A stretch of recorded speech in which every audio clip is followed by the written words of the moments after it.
Untuk kamu yang hampir 24 jam hidup bersama internet, jangan mudah tergiur dengan kemudahan dunia maya.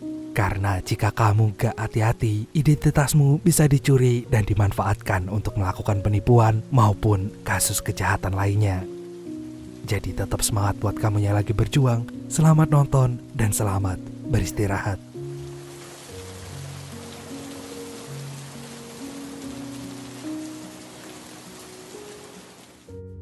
Bocah ini namanya Alex. Ia dan keluarganya merupakan imigran dari Ukraina yang mengadu nasib ke Kanada untuk memperoleh kehidupan yang lebih baik. Sayangnya kemampuan mereka hanya dapat membawa keluarga ini tinggal di sebuah kota kecil bernama Ontario. Hari demi hari berlalu, tetapi keluarga Alex belum juga keluar dari jurang kemiskinan. Ayahnya tidak bekerja padahal harus membayar uang tagihan rumah setiap bulan. Hal ini jugalah yang membuat orang tua Alex sering bertengkar. Namun untungnya pada suatu hari, ibu Alex mendapat pekerjaan dari temannya sebagai asisten pegawai bank.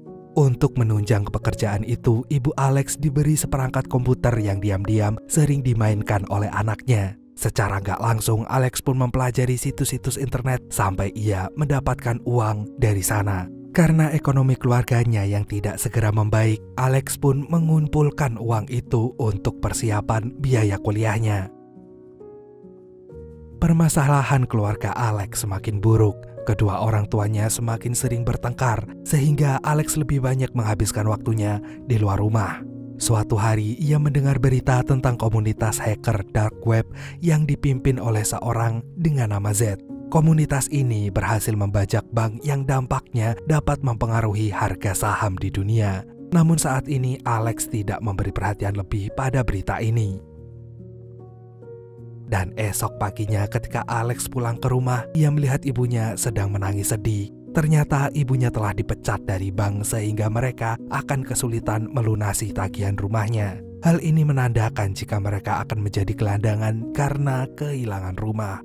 Akhirnya Alex pun memberikan seluruh tabungan kuliahnya kepada sang ibu. Ia meyakinkan sang ibu bahwa ia lebih bahagia jika uangnya digunakan untuk kepentingan keluarganya. Meskipun awalnya sang ibu menolak, ibu Alex pun akhirnya menerima uang itu. Lalu Alex berjanji ia akan mengumpulkan uang lebih banyak lagi.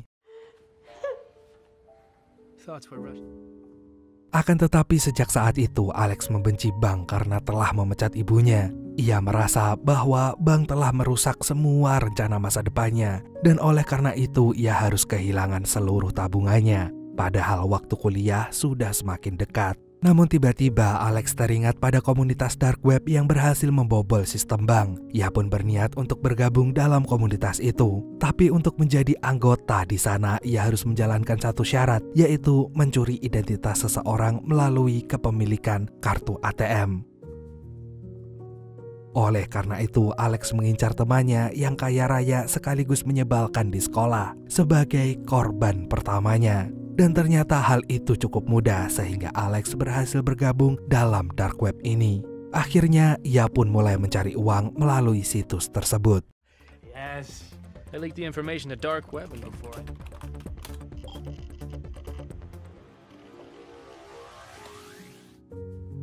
Untuk memperoleh uang dari sana, Alex terhubung dengan seseorang bernama Roosevelt. Ia diberi pekerjaan yang mudah, yaitu memasarkan barang-barang ilegal yang ia peroleh dari pasar gelap. Barang-barang itu dijual dengan harga lebih rendah dari harga biasanya, sehingga Alex dapat menjualnya dengan gampang. Selain itu, untuk memperoleh lebih banyak uang, Alex juga membobol situs online yang rentan lalu menjual data para konsumen yang ia curi dari sana. Dan dalam sekejap, Alex telah berhasil mengumpulkan uang 30 juta dolar yang dapat ia gunakan untuk biaya kuliahnya. Setelah itu, Alex pergi ke Toronto dan berjanji akan mengirim uang setiap bulan untuk kedua orang tuanya. Namun sayang, ia belum bisa masuk kuliah karena telat bayar SPP. Dan oleh karena itu, Alex sekarang hanya berpikir untuk melanjutkan kehidupannya dengan mengandalkan internet dan komunitas dark webnya. Seperti yang pernah ia lakukan sebelumnya, Alex kembali menjual barang-barang ilegal dari pasar gelap. Namun kali ini ia menggunakan data konsumen yang ia dapat dari internet. Sayangnya pekerjaan ini tak semudah sebelumnya. Orang-orang di Toronto jauh lebih teliti sehingga mereka malah mencurigai Alex akan menjual barang ilegal. Namun ternyata aksi Alex ini mengundang perhatian dari seseorang misterius yang terus mengikutinya dari tadi. Setelah Alex hampir putus asa karena jam tangannya tidak segera terjual, orang ini pun menemui Alex dan mengenalkan dirinya kepada Sai. Ia pun berkata bahwa ia bisa menjual barang itu dengan harga tinggi, asal Alex memberitahunya untuk mendapatkan barang itu. Dan dalam waktu singkat, Sai ternyata berhasil menjual barang Alex. Sejak saat itu, Alex bekerja sama dengan Sai dalam bisnis ini. Ia berperan sebagai orang yang akan mendapatkan barang-barang mewah ilegal seperti ponsel, perhiasan, maupun alat-alat elektronik dari pasar gelap. Sedangkan Sai adalah orang yang akan menjual barang itu pada para konsumen. Sai juga mengajari Alex untuk lebih percaya diri supaya mereka bisa mendapat lebih banyak konsumen. Kerjasama ini ternyata berhasil membuat mereka mendapatkan keuntungan yang berkelipat ganda. Alex akhirnya bisa memenuhi janjinya untuk mengirim uang bulanan kepada orang tuanya, dan ia juga bisa menabung untuk dirinya sendiri.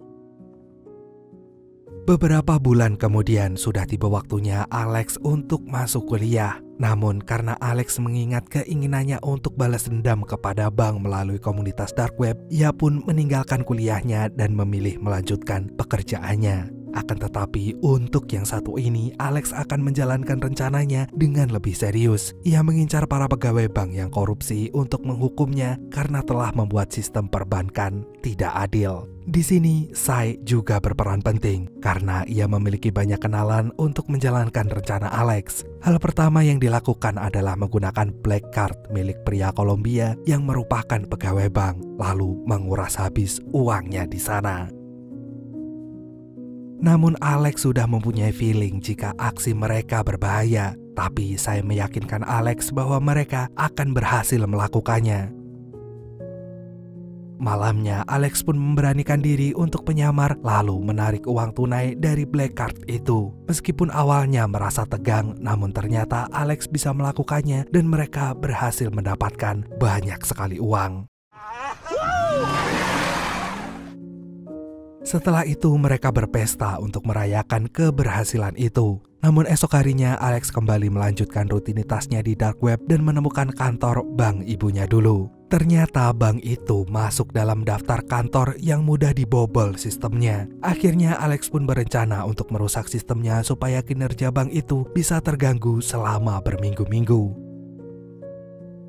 Siangnya, Alex pergi ke bank itu lalu menyamar agar aksinya tidak dicurigai. Ia pun sempat memasukkan virus komputer di sana. Namun sayangnya, aksi Alex ini dapat diketahui dengan cepat oleh petugas keamanan. Dalam waktu singkat, Alex berhasil ditahan oleh bank itu. Alex pun dibawa ke kantor untuk dimintai keterangan. Sebagai teman, saya datang untuk menemani Alex. Namun ia dibebaskan karena dianggap tidak terlibat dalam kejadian ini. Akhirnya Alex pun harus sendirian berhadapan dengan kepala keamanan bank yang bernama Curtis. Awalnya Curtis meminta penjelasan Alex terkait USB kecil berisi virus yang dipasang ke komputer bank. Namun karena Alex tidak segera mengaku, Curtis mengancamnya akan segera melaporkan kejadian ini kepada polisi.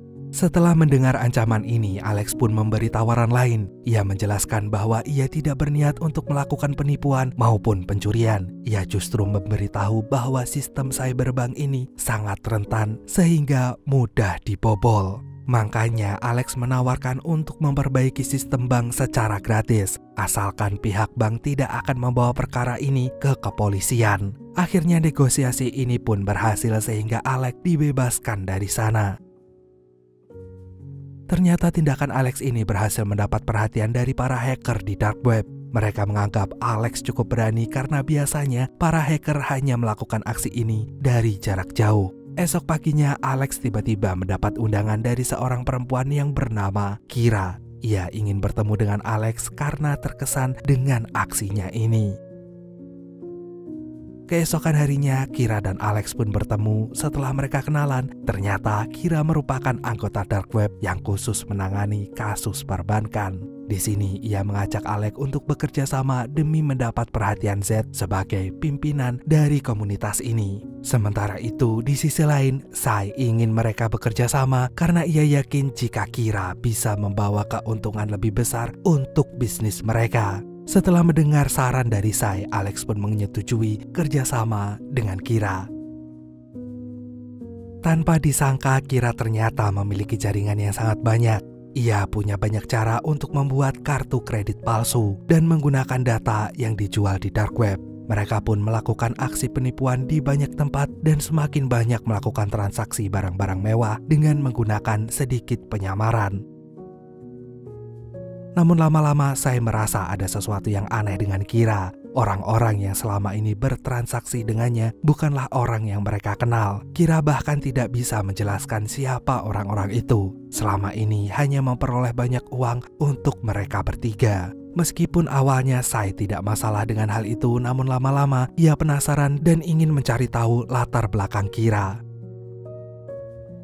Pada suatu malam, tiba-tiba Kira ngajakin Alex untuk pindah ke Hong Kong. Menurutnya Hong Kong adalah tempat untuk orang-orang seperti mereka. Sayangnya Kira tidak mengajak Sai, dan ini membuat Alex menolak rencananya. Bagi Alex, Sai adalah sahabat terbaiknya, sehingga ia tidak mungkin pergi tanpa Sai. Padahal ternyata secara diam-diam Sai mendengarkan rencana itu. Esok paginya, Alex bertemu dengan Roosevelt. Ia berniat untuk bertanya tentang latar belakang Kira. Sayangnya, Roosevelt juga tidak mengetahui tentang itu dan ia justru memperingatkan Alex supaya berhati-hati dengan orang yang tidak ia ketahui. Siangnya seperti biasa, Alex, Kira, dan saya akan melakukan transaksi dengan klien mereka. Namun kali ini saya bertengkar dengan Kira karena ia terus mendesak agar Kira mengenalkan klien ini kepada mereka. Akan tetapi Kira terus menolak permintaan saya. Dan oleh karena itu saya semakin mencurigai Kira dan berusaha mempengaruhi Alex untuk mencari tahu tentang Kira ini. Sayangnya saat klien itu ingin melakukan negosiasi, saya justru mengacaukan semuanya. Transaksi pun batal dan mereka harus segera kabur dari sana. Setelah kejadian itu, suasana tim mereka menjadi sangat kacau. Namun mereka berusaha saling mengerti lalu minta maaf. Tepat malam itu, polisi datang ke apartemen mereka. Meskipun para polisi tidak mencari mereka, namun saya merasa jika mereka harus segera pergi sebelum semuanya terlambat. Mereka pun pindah dari sana dan pergi ke Hong Kong sesuai rencana Kira. Selama di Hong Kong, Alex menyewa apartemen mewah sebagai rumah baru mereka. Kehidupan mereka pun berlanjut dan tetap melakukan aksi penipuan dengan menggunakan kartu kredit dan identitas palsu seperti sebelumnya.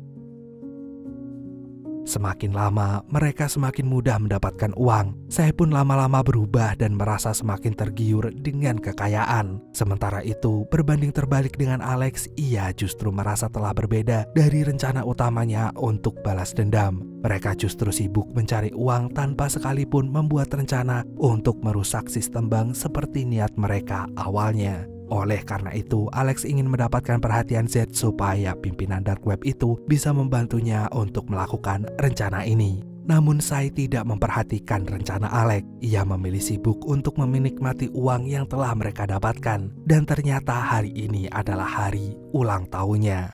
We should be celebrating. It's my birthday. Alex pun lama-lama khawatir dengan kondisi Sai. Ia merasa jadi sahabat yang buruk karena tidak memperhatikan Sai. Dan kekhawatiran itu terbukti saat Sai terlibat kerusuhan dengan orang-orang yang ada di bar. Mereka berdua pun ditahan polisi. Namun untungnya beberapa saat kemudian Kira berhasil membebaskan mereka. Akan tetapi Kira tidak menjelaskan siapa orang yang berhasil membebaskan mereka dari tahanan. Ia hanya menyebut orang itu sebagai pamannya. Keesokan harinya saya kembali menggunakan kartu ATM palsunya. Hal ini membuat Alex marah karena kemarin mereka telah berurusan dengan polisi. Jika mereka semakin tergila-gila dengan uang, tidak menutup kemungkinan mereka akan kembali ditahan oleh polisi. Dan oleh karena itu, Alex pun mengusir Sai dari timnya. Malamnya, Kira menjalankan rencananya untuk melakukan pembobolan uang di beberapa mesin ATM dan diberi tanda dark web supaya mendapat perhatian dari Z. Namun ternyata setelah melakukan itu, Kira merasa gak nyaman. Ia ingin pergi dari sini dan menikmati uang yang telah mereka kumpulkan. Ia ingin bersantai dan tidak terus terlibat dengan polisi maupun para mafia seperti yang selama ini mereka lakukan. Akan tetapi saat Kira mengatakan rencananya, Z malah menghubungi mereka. Ia merasa terkesan dengan keberanian tim Alex. Akhirnya, Alex pun mengajak bertemu, meskipun Kira sudah punya firasat yang buruk tentang hal ini. Namun, mereka tetap memutuskan untuk bertemu di luar Pulau Hong Kong. Namun ternyata semua ini tidak seperti yang dibayangkan oleh Alex. Ia tidak menyangka jika markas Z dijaga ketat seperti markas mafia. Akan tetapi Alex tetap mengutarakan rencananya untuk memperoleh dukungan dari Z demi menuntaskan balas dendamnya. Z pun menjelaskan bentuk kerjasama mereka dan memberi peringatan jika Alex gagal dalam kerjasama ini, maka ia harus membayarnya dengan nyawa. Setelah bertemu dengan Z, saya menelpon Alex dan mengatakan bahwa ia menyesal. Ia kini juga sudah kembali ke hotel menunggu Alex pulang. Sayangnya tanpa diketahui oleh Alex, saya telah diincar oleh anak buah pria Kolombo yang dulu black card-nya pernah ia curi. Dalam waktu singkat, saya pun dibunuh di tempat. Begitu ia pulang ke hotel, Alex merasa terkejut melihat saya yang udah gak bernyawa. Sayangnya mereka tidak bisa menghubungi polisi sehingga mau gak mau, ia hanya bisa kabur bersama Kira meninggalkan saya. Akhirnya Alex pun harus melanjutkan hidup dan menuntaskan misinya bersama Z. Di sini Alex harus bekerja sama dengan orang-orang lain untuk membunuh kepala bank sentral Amerika. Namun Kira ingin mengajak Alex kabur karena ia tidak ingin berada dalam misi ini. Tetapi Alex berusaha meyakinkan Kira jika misi ini harus mereka kerjakan untuk membalaskan dendam mereka atas ibu Alex dan kematian Sai. Akhirnya Kira pun menuruti Alex dan rencana itu pun berhasil. Gak butuh waktu lama, berita penembakan kepala bank sentral itu langsung menyebar ke seluruh dunia. Seiring dengan kejadian itu, kepanikan mulai melanda dunia. Semua orang di bidang perbankan membicarakan hal ini hingga membuat perubahan pada pasar saham dunia. Padahal ternyata orang yang ditembak itu bukanlah orang sebenarnya. Ia hanya menyamar dan sengaja melakukan ini untuk membuat kehebohan. Alex dan Kira yang belum sempat kabur akhirnya harus tertangkap begitu keluar dari hotel mewahnya. Beberapa saat kemudian Alex menyadari bahwa ia telah diculik oleh orang-orang gak dikenal. Dan pada saat yang sama, ia telah kehilangan Kira. Sekaligus laptop dan kartu identitasnya juga sudah dihancurkan. Akhirnya Alex pun pergi ke Bangkok, Thailand, karena ia ingat bahwa Kira pernah berjanji untuk menemuinya di sana. Setelah sampai di Bangkok, Alex merasa kesepian. Ia pun menghubungi orang tuanya dan berjanji untuk segera pulang dalam waktu dekat. Malamnya, Alex menginap di sebuah hotel kecil untuk istirahat. Meskipun ia juga tak pernah bisa benar-benar istirahat karena terus teringat dengan Kira. Esok harinya, Alex kembali ke titik temunya dengan Kira. Namun ternyata Kira tidak pernah menemuinya. Akhirnya, Alex pun pergi ke warnet untuk mencari informasi tentang Kira. Di sini Alex mengetahui jika Z dan komplotannya telah ditangkap. Dan salah satu komplotan itu ternyata adalah Kira yang telah ditembak akibat melarikan diri dari agen FBI. Alex hampir tidak percaya dengan berita yang ia temukan. Sialnya, Alex yang membayar warnet menggunakan kartu kredit terdeteksi menggunakan kartu kredit palsu. Sehingga ia pun juga ditangkap oleh polisi. Alex pun dipenjara tanpa diberi kesempatan untuk melakukan pembelaan. Meskipun ia berkali-kali memprotes karena ia ingin mengetahui informasi mengenai Kira. Para polisi itu tidak memperhatikan Alex hingga Alex pun merasa frustasi. Selama di penjara, Alex berharap Kira dapat menemukannya. Sayangnya harapan itu hanyalah harapan kosong hingga Alex ingin mengakhiri hidupnya. Namun ternyata hidupnya tidak segera berakhir. Dan oleh karena itu Alex pun kembali bangkit dan memutuskan melanjutkan hidup. Karena dia menyadari bahwa ia telah meninggalkan orang-orang yang menyayanginya. 2 tahun kemudian, Alex dibebaskan dari penjara. Ternyata saat berada di luar penjara, Alex justru bertemu dengan Kira. Hal ini membuat Alex merasa senang sekaligus bingung, karena ia mengira bahwa perempuan itu sudah tiada. Akhirnya, Kira pun menjelaskan bahwa selama ini ia bekerja sama dengan Curtis untuk menangkap Z, karena Curtis tahu bahwa Alex akan membawa mereka kepada Z. Maka ia menyuruh Kira untuk membantu Alex dalam misi ini. Jadi selama ini klien yang pernah dicurigai oleh Sai ternyata merupakan kenalan Curtis.